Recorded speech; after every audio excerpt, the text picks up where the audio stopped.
Hello there, Pumpkinists, it's Robert once again, and as spring is sprung and the Spider Explained video is out, it's time to finally take a look at the most mysterious accomplice, Viniea. So, who is Viniea? Well, the most important thing to know about her is that she's dead, but not really. To figure out how she got that way, let's take a closer look at the holy texts. The years were many since the great pumpkin rose from his garden and came out into the world. The pumpkin traveled the earth for many years. After a long time he returned to the garden and called the earth and his accomplices to him. The people of earth had a sadness to them, and he did not know how to cure them. Festiva offered more wars. Spider offered his happiness potion, but they all knew how addictive that was. But the earth, wisest of all, thought to bring another accomplice. This one would be a mixture, who is both of the pumpkin and of the earth. So they found a gourd that resembled a pumpkin, and yet was not, and carved away the top. They filled it with spells and wax, vines and feathers. The gourd was buried, and soon it rose up as a daughter of the earth and the pumpkin. She was called Viniea, for her hair resembled dreadlocks of vines. The great pumpkin said to the girl, "Humans have gone into a depression. We are all helpless here, as I am not like them. Spider may only poison them, and Festiva would let them die. What can be done?" The girl, with skin as green as grass, stood and pulled a sapling from the earth. She twisted the top and placed a bit of soil beneath her feet inside. She turned away from the great pumpkin and began walking into the woods. The first to follow her were the crows, circling around her head and shoulders. Next came the hawks and the butterfly, and soon after the stags and the bears, and the whole forest was following her. They traveled for many days and nights until they came to a town. As they traveled through, Viniea said not a word till she got to the old well in the middle of the town. She stamped her staff on the stone thrice and announced herself. The people were wary, but they listened to her command as if in a trance. "Take all you need from your homes. In the next sun's rising we must be gone," she said. So the people went into their homes and took all that was important. They ate the last meal in the huts they had lived in for their entire lives. They found that they had only packed the things with meaning, and had felt no urgency to pack for survival. Finally, in the thick of the night, they met Viniea at the well. The bears and stags had not fought, and they did not eat each other. The wolves and the squirrels did not fight. In the thick of the woodland creatures stood Festiva, Spider, the great pumpkin, and the earth, waiting their commands. "Take a stone from the well. Remember this place where we have gone. It is your homeland. Should you feel at home again, take a stone from there too. There is power in memory," Viniea said to the people. She hit the well thrice more and turned towards the dark forest. The earth bent a path through the trees so that the people could walk. Festiva held up her torch and lit the way through the forest. Spider sent the bats to scout ahead, to warn them of bandits in the wood. Lastly, the great pumpkin told each animal its job, a secret task to live by, and its task today. Viniea led the people and kept their spirits high. They walked for many days and nights, killing an animal only when they were hungry. When Earth became tired, and Spider's bats could fly no more, and the great pumpkin could no longer control the animals, Viniea brought them to a village. The people of this village were very different from the people they traveled with. The village did not have a well, so the girl, green as grass, climbed up the center tree and hit a branch thrice. "This is your new home. These are your new neighbors. They are different, yes, but you will find that things are better when everybody is different. All those who are spiteful and afraid of their new neighbors may leave, but know you are going against the great pumpkin." She climbed down again. A few people left, but those who stayed and those who were from the new village were treated to a wonderful feast. They did feel happier. From this, we can start to see a bit of the enigmatic nature of Viniea. We can use the great texts to split Viniea's life into three parts: her birth, her life, and her death.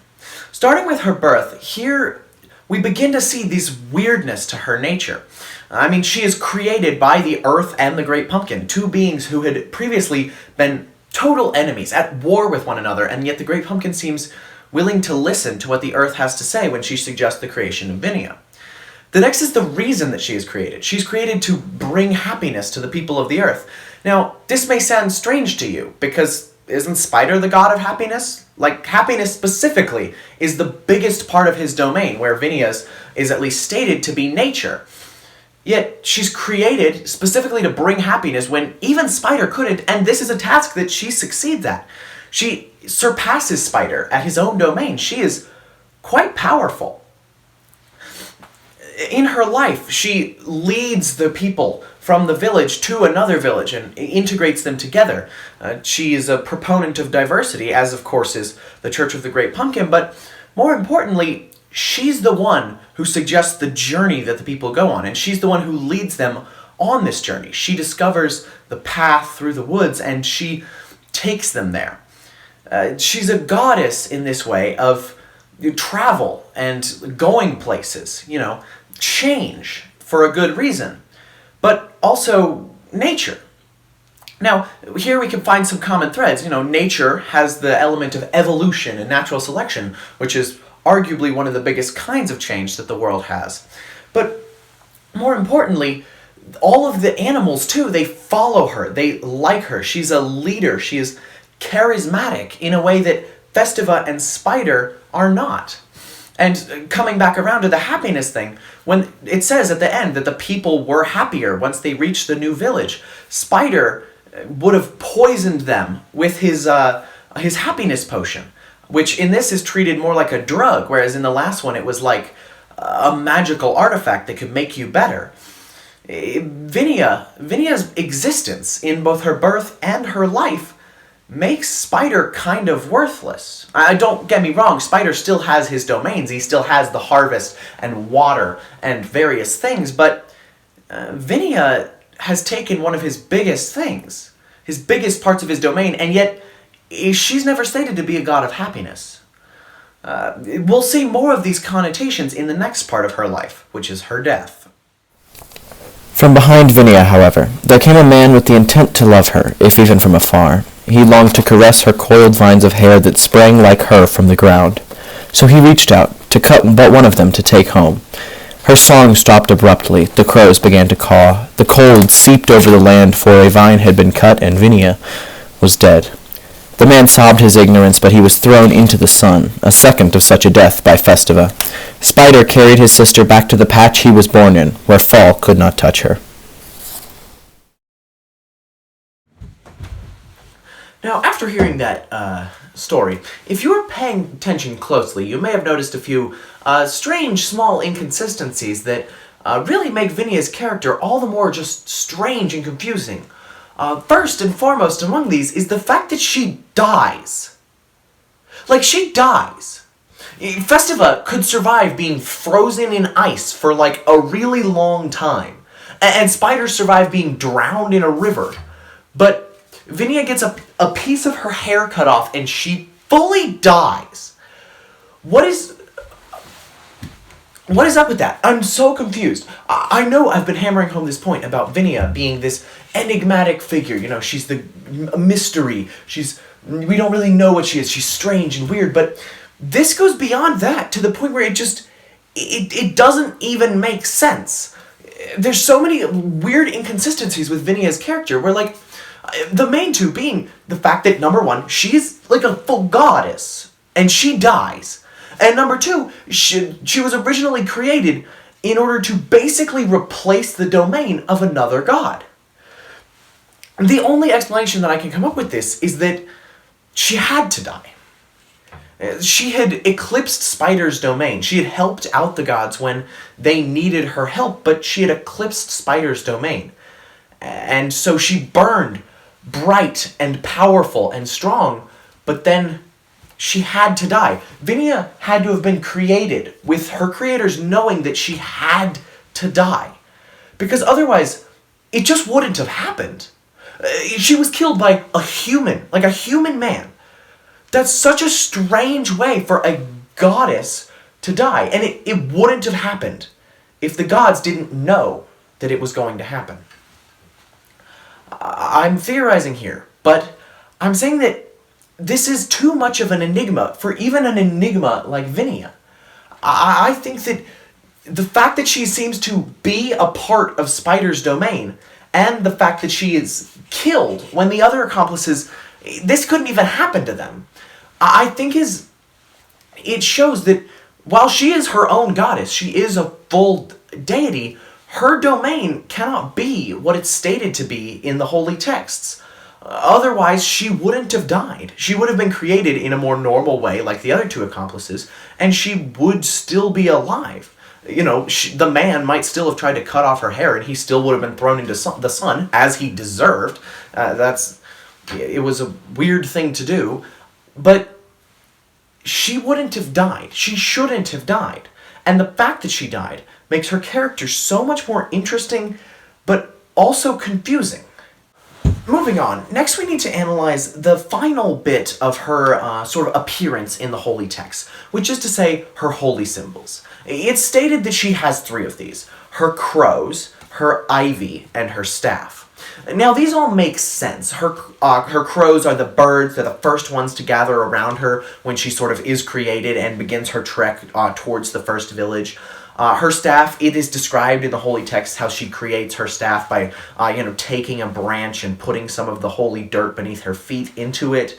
And finally, her ivy is similar to the vines that make up her hair, so it makes sense for these to be her holy symbols. And the staff and the ivy are similar to the other gods' holy symbols. Festiva's crystal's ball and her staff of eternal flame, and, Spider's cloak and his happiness potion. But I find the crows rather strange. Crows have always sort of had this connotation of darkness and death, and that doesn't really fit Viniea. She's a goddess of nature and music and love and, at least if we go off of the texts, happiness. She doesn't really fit with I hate to use this word, but the aesthetic that crows bring forward of, cemeteries and gravestones and just an aesthetic of darkness and death. And I find that to be a very strange contradiction. I mean, another very strange contradiction. As we're seeing, there's quite a lot of those. The next thing we need to look at, if we're even to try to understand the true nature of Viniea, is her deific domain and the way that she's represented in other Pumpkinist media outside of the holy texts. According to our website, she is the accomplice of unity, friendship, music, and love, and love is often included in her domain. She rules over spring, and her holy symbols are crows, ivy, and the staff. Viniea is also called the fallen child, as she dies due to the greed of man. Now she guards the gate to the last patch.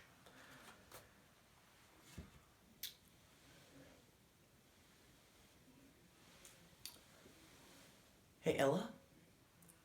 I know that's a mistake, right? That's gotta be a mistake. Because that never says that she's a nature deity. I thought she was a nature deity.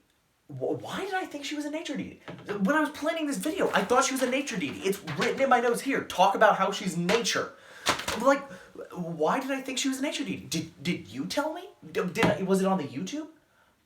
Am I going insane? I must be going insane. Why do I think that Viniea was a nature deity when it's not included in there? Either I'm going insane, or it's gotta be on the YouTube somewhere. Otherwise, that just doesn't make any sense. It doesn't make any sense. The rest of her domain, I'm loving it. It's great. Love and friendship. She's got Platos and Eros, the most romantic and pure forms of love. That's great. Music and unity, those fit with her being created to bring happiness to the people of the earth. But it never says she's a nature deity. I had this whole thing planned out where, she's a nature deity and spring. Spring is the season when everything's growing, which gives her this sort of fertility aspect. But if you remember, that's not the only weird connotation we get out of this. If you look at it, it says that she guards the gate to the last patch. This slots Viniea well into the mythological figure of the psychopomp. Now, psychopomp is an ancient Greek word literally translating to guide of souls, but it basically means a deity or some kind of mythological figure whose job is to guide souls into the underworld. Hermes and Cairon and Kerberos all sort of fulfill this similar role in the ancient Greek mythology, as does Hel in Norse mythology. It's a very common figure, but with Viniea being the guard at the gates of the last patch, this makes her our psychopomp. But it also gives her a relation to death, something which none of the other accomplices have. Festiva does enjoy killing, but she isn't really associated with death, whereas Viniea is specifically killed, and she also guards the gates to the last patch, making her the closest thing we have to a god of death. And this fits into another part of her character, which is that in the beginning, when Viniea is created, she helps us out so much. She goes on this journey with humanity to take us to a better place, to get us out of this depression, to make us happier and bring us better diversity and make us better. And then she's killed by a human. This should give her some hard feelings. I mean, I wouldn't blame her. It makes sense. And the accomplices are at least somewhat human, so it makes sense that she would be a bit angry over this. This, combined with the fact that she's a deity of death, which is arguably something that humans don't like, means that she sort of has this enmity with humanity.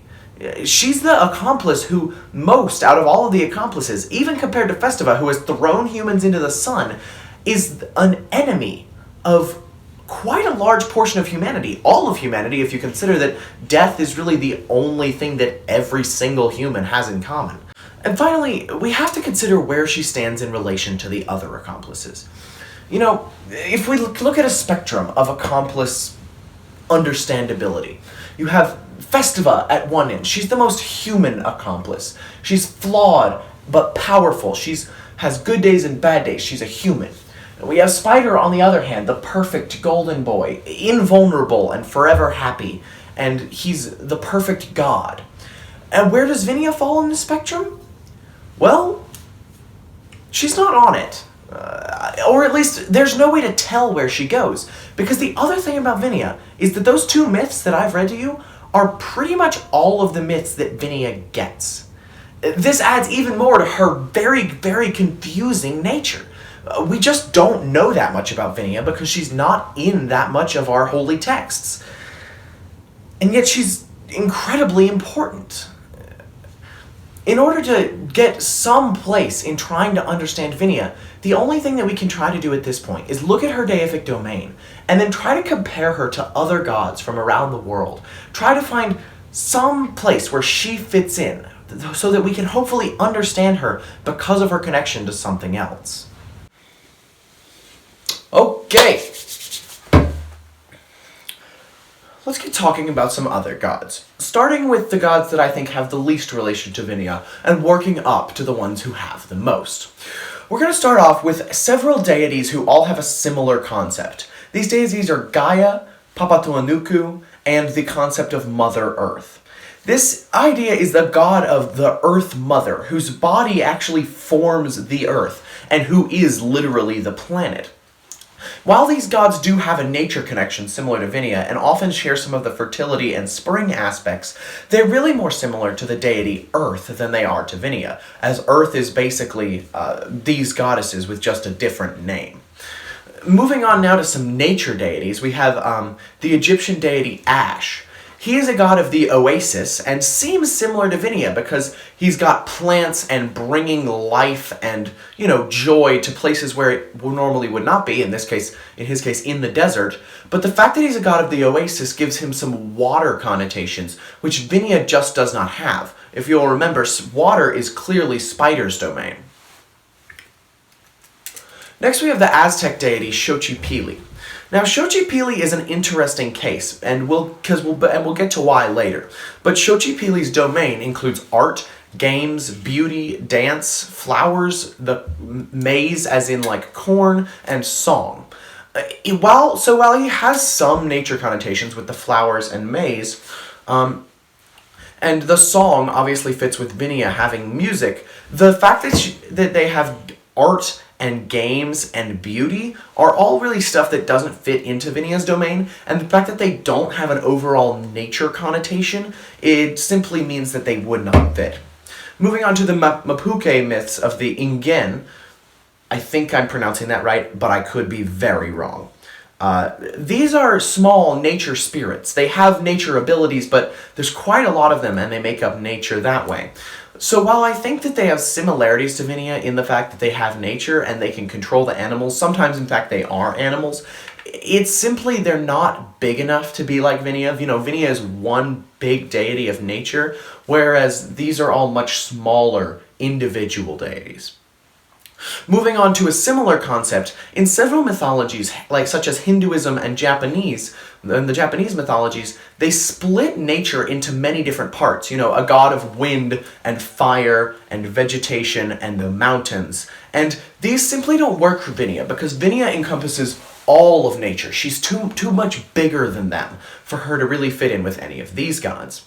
Moving on to the god Damu, he's a god of vegetation and rebirth, but he has this connotation of healing, which doesn't really fit into Viniea's domain. It really fits more into spiders. Although, if we consider the myths, perhaps it should fit into Viniea's domain because of the reason that she's created, but taking her stuff at face value and, adding the fact that she's a nature deity onto it the healing connotation doesn't really fit.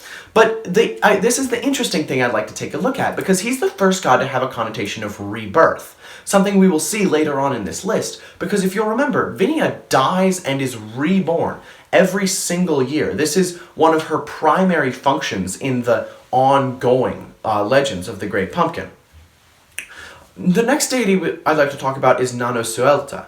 He's a god of nature, specifically in the living parts of nature, and also fire.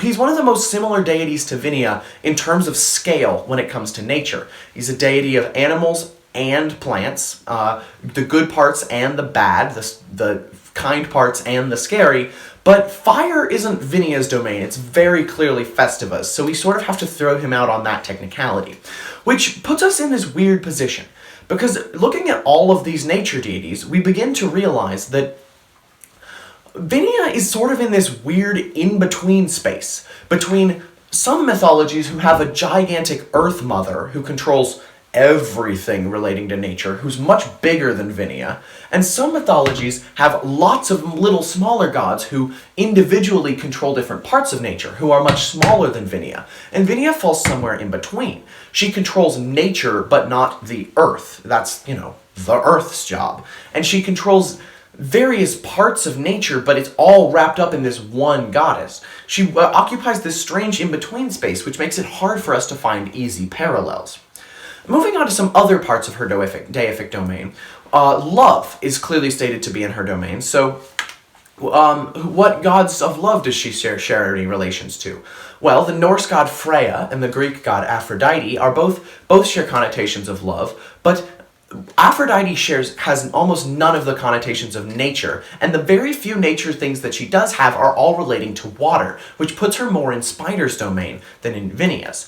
And Freya does actually have a few vegetation connotations, but she's also a war goddess, which fits her also much more close to Festiva than Viniea.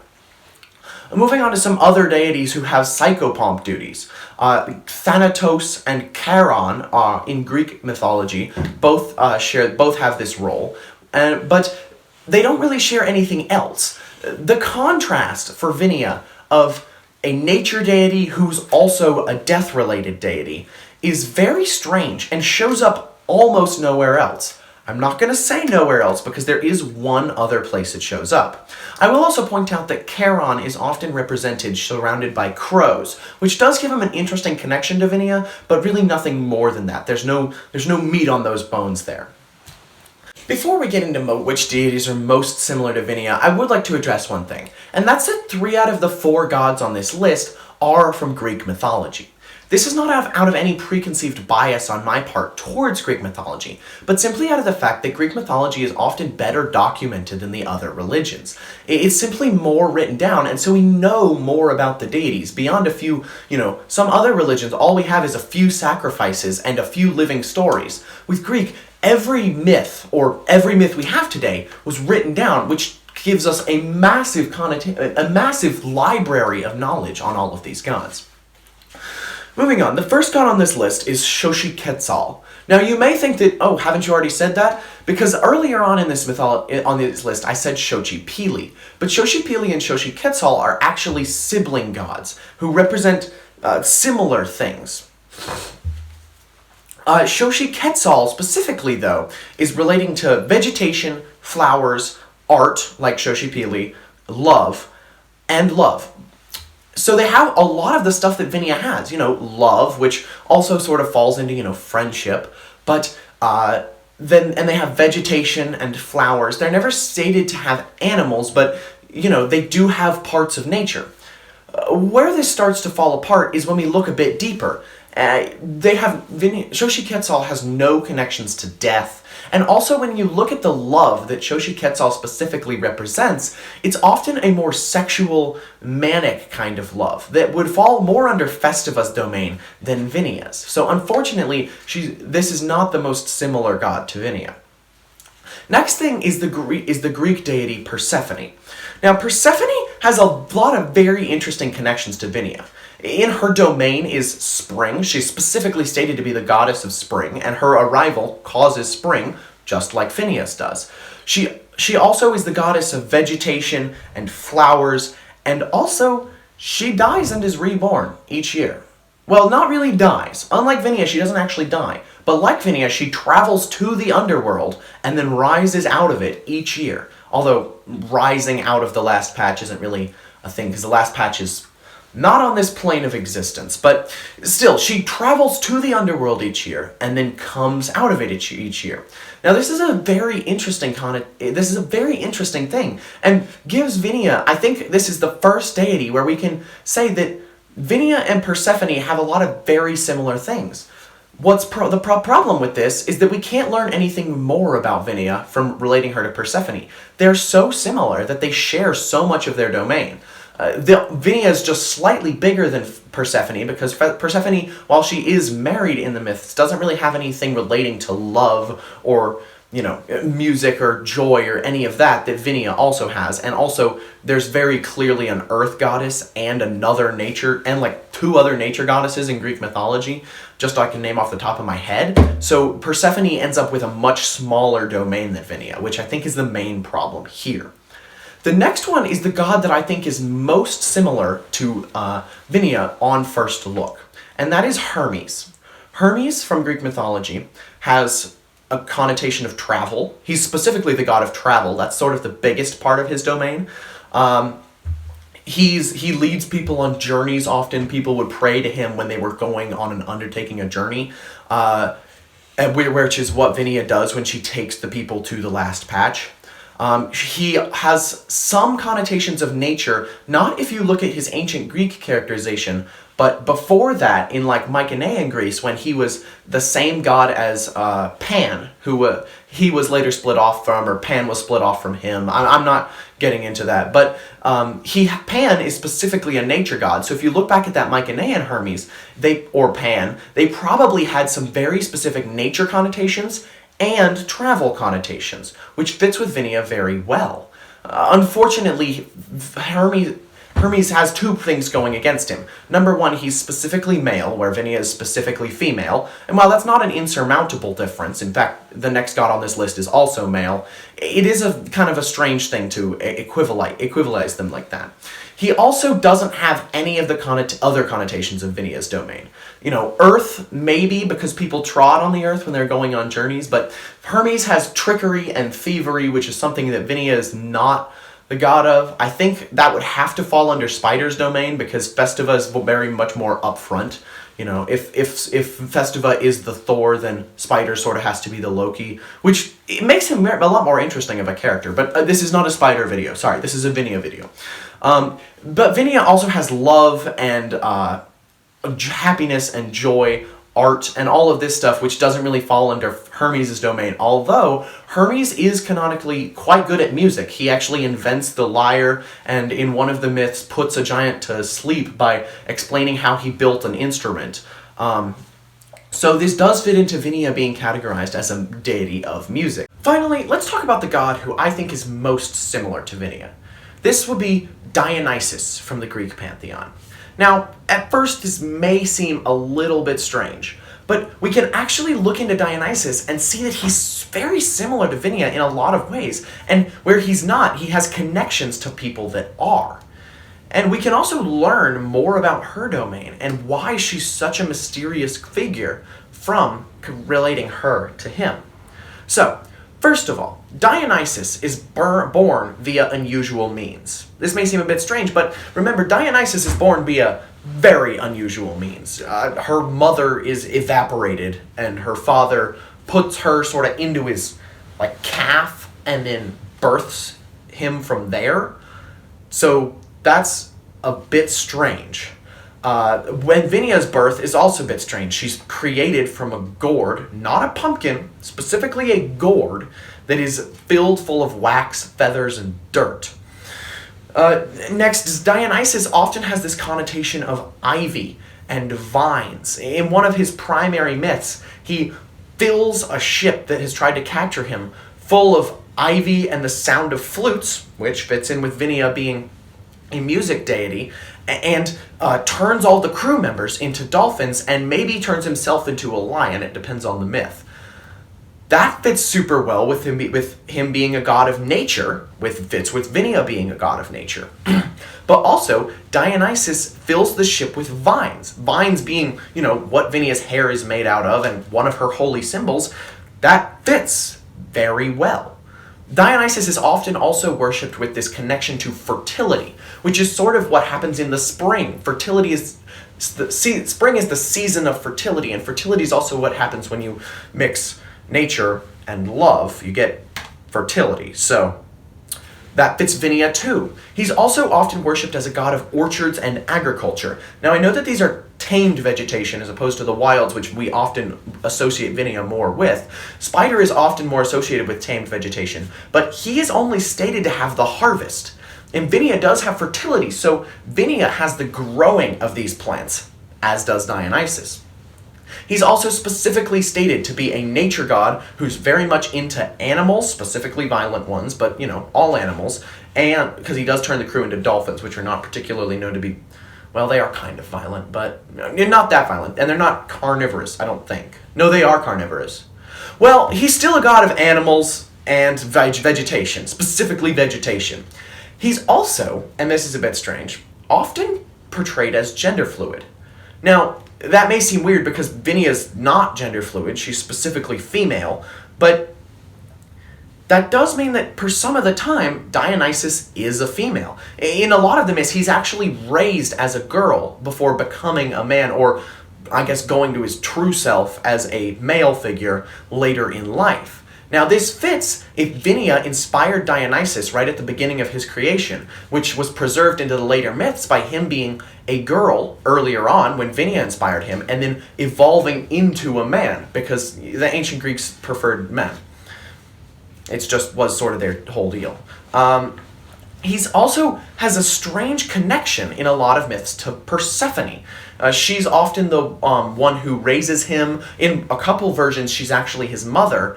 And this means that he has a connection to the goddess of death and to the goddess of spring and whatnot, but also cyclical, yearly death and rebirth, just like Viniea. He's also often worshipped with the epithet chthonios, which means of the dead, which is kind of strange, except if you look at one myth of his in particular where Hera is mad at him for existing and gets some giants to tear him apart and kill him, and then he rises again from the underworld, just like Viniea. Now these connections all put together. Now, I should explain. Chthonios means like of the dead or of the underworld. It has to do with chthonic, which is the way that you describe a god of the underworld. But put all of these together, and especially you put Persephone and Dionysus together, and you get Viniea. You get a goddess, or at least a goddess in the start, of spring, vegetation, animals, music, which has to do with Dionysus' whole partying vibe, happiness, friendship, love. Dionysus is a very free love type guy, and death. But the biggest part of Dionysus' domain is a bit strange here, because he's the god of wine, and as a result of wine, madness.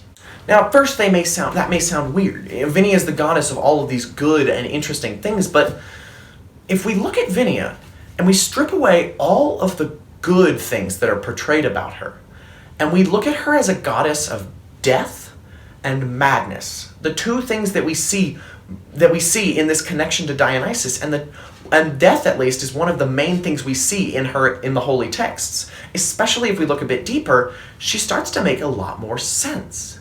I mean, Viniea is born, and if we take her at face value, she doesn't make a lot of sense. She's born to be another goddess of happiness, to eclipse Spider at his own domain. That's weird. But if she's born to be a goddess of death and madness specifically, that might make a lot more sense. I mean, after all, the humans have specifically stated to be gone into a depression. And if you tell someone with clinical depression, like Spider might, be happy, that's not going to help them. What might help them is getting some motivation. Now, motivation is really what death does when you think about it. It's the one thing all of humans share, uniting us. That's part of Vinea's domain. But it also motivates us to do things. Like Viniea motivates the people to go on this journey to the other village. Her convincing these people could easily be a type of madness on their part. She inflicts this madness in them, and it causes them to trust her and follow her on this journey that they otherwise would not have gone on. It specifically says in the holy text that the people found that they had packed only what they needed for survival. Or no, they hadn't needed to pack for survival. But they found that they had packed, which means that they weren't entirely in control of their own minds. She just gave them a little bit of this madness. It also makes sense because later on, in her death myth, the man who is driven to love her, if even from afar, how do we describe that kind of manic, all-consuming love? It's being mad with love. And it also explains why Viniea even died in the first place. Because if you'll remember, I said Viniea didn't have to die. If she wasn't supposed to die, she would not have died. But she was supposed to die because there's this myth, there's this universal myth of a death god having to die to fully come into their domain. Osiris getting suffocated and then cut up by Set, Hel getting cast into the underworld by Odin. They've all got this thing where, not all of them, but most of them have this thing where they have to die to fully come into their domain, which is why Viniea needed to die. She needed to die to fully come into her power as a god of death. And another thing, her creation starts to make sense, because the Earth is the one who suggested that they create another accomplice. The Earth, specifically said to be the wisest of them all. And she was created not because the humans were unhappy, but because the humans were specifically depressed. And if you tell somebody who is depressed or is in a depressed state to be happier, that's not going to work. Spider's way of fixing people is not going to work here. What is going to work is getting them motivation, making them feel like they have things to do. And Viniea and death is what motivates humanity. Viniea makes sense if we look at her as a goddess of death and madness, and at the time of her creation, nothing but death and madness. But then we also have to consider, how did she get all of these other connotations? Well, that's where we get the fact that deities tend to evolve over time. I mean, there's generally two ways of looking at it. Either people worship a deity because of what they are, or a deity is what they are because of how they're worshipped. Viniea became who she is because the people worshipped her. When she took them on this journey, they saw her leading them through the woods. They saw the trees parting and creating a path. The earth was the one doing this, but they didn't see that. They saw Viniea leading them and the trees letting them pass. They saw the animals being friendly with each other and helping the humans along. The Great Pumpkin was the one doing this, but they didn't see that. They saw Viniea as the one doing this, so they called her a goddess of nature. And once they got there, they found that they were happier and more unified, and they loved each other more, and there was more friendship, more brotherly love. And so they called her the goddess of love and unity and friendship and all these things that made them happy, music and partying. But she wasn't those things originally. But because she was worshipped that way, she evolved into becoming those things. Now, Viniea is this entire domain. But she also lost her death connotations as pumpkinism grew less and less common over the centuries. She lost her most important core part of her aspect, or her personality, which is her death and madness connotations. The crows are basically all she has left of this death and madness thing, and also her psychopomp duties. But we need to remember who Viniea is, because her being a goddess of death and madness does not make her evil. Gods of death are often portrayed as evil in the myths. Hades and Hell, Hell from Norse mythology, not like the Christian concept of hell, are often portrayed as evil. but they're not evil. They're just things. Sometimes they're things that do explicitly good, like motivating us to do better, to have accomplishments before we die. Viniea is the one motivating us, and we have to remember that she is the goddess of death and madness, in addition to all of these other things that we've tacked onto her personality. I'm not saying those aren't part of her, but I'm saying those weren't originally part of her. And looking at all of this together as one big picture, if we look at this spectrum from Spider to Festiva, and where Viniea falls on it, the answer is still that she's not on it. But not because she's Enigma, not because we don't know about her, but because she's unique. Uniquely among our gods, she has evolved with the times and gained domains and connotations that she did not originally have. And she's inspired other gods through her evolution, causing a wide range of gods who all have this inspiration of Viniea, but are different from her in very unique ways because she evolved over her time. And if we look at this together, it means that Viniea is not like the other gods. She's different. She's more complex. She's bigger. She's more beautiful. Goodbye.